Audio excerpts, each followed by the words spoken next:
On September 30th, 2015, Russia began airstrikes against ISIS and its affiliates in Syria. These strikes were conducted at the request of the Syrian government. Iran followed, announcing that they were preparing to send in ground troops. These developments completely changed the geopolitical equation, not just in Syria. Western politicians and their corporate media lapdogs are obviously not happy about where this is headed, and they've taken to the airwaves in force to voice their condemnation. First, they claimed that Russia was hitting moderate US-backed rebels rather than exclusively focusing on ISIS.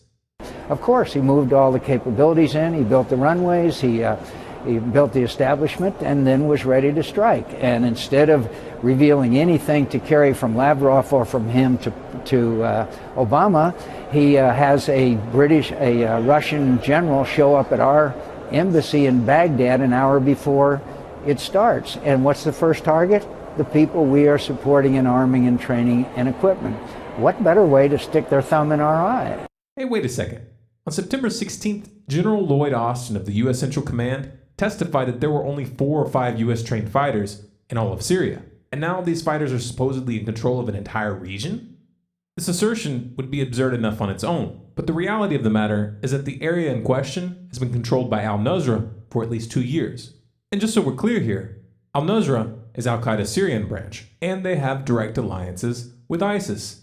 Not that the distinction between al-Nusra and the FSA would really change the equation. The FSA has publicly acknowledged on several occasions that they are cooperating with al-Nusra, and the FSA command itself has been dominated by Islamic extremists since at least 2012. أما فيما يخص بعض الفصائل التي مثلا يطالب الغرب بتصنيفها كمنظمات إرهابية، جبهة النصرة. نعم، نحن نشعر أن هذه الجبهة بمكان ما هي يمكن الحوار معها. حول نعم، حول طبيعة الدولة القادمة، حول شكل الدولة القادمة، حول إمكانية هذه البلد على إقامة دولة التي تناسب الجميع.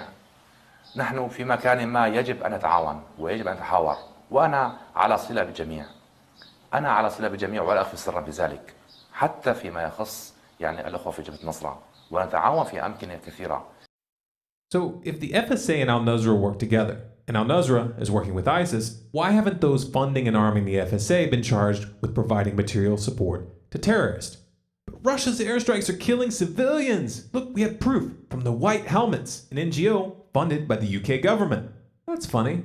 This image looks an awful lot like this one, which was posted on September 25th, 5 days before the airstrikes even began. That was a bit problematic, so they deleted the tweet, but not before the US and its allies would use the occasion to take their hypocrisy to a new level.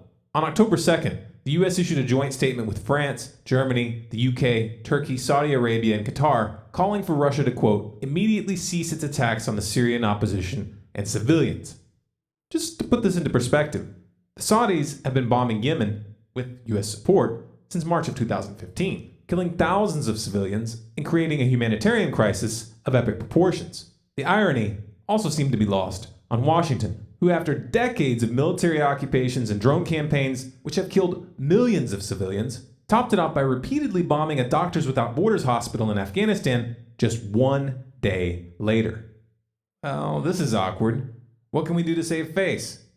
Hey, our friend John McCain has an idea. We should just send our moderate jihadists some more weapons. They're attacking the very guys who we want to see topple Assad.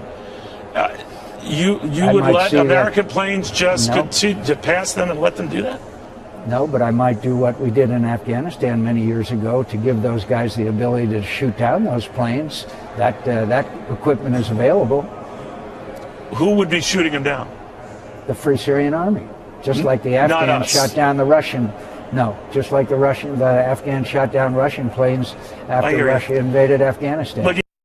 So we armed extremists in Afghanistan, which became the Taliban, which we're still bombing, often inaccurately, to this day. And you want to do it again? This isn't a plan. This is desperation. Washington has been outmaneuvered. This turn of events is on par with the 2013 episode where the US-backed rebels got caught using sarin gas against civilians. Only now, there aren't nearly as many options left.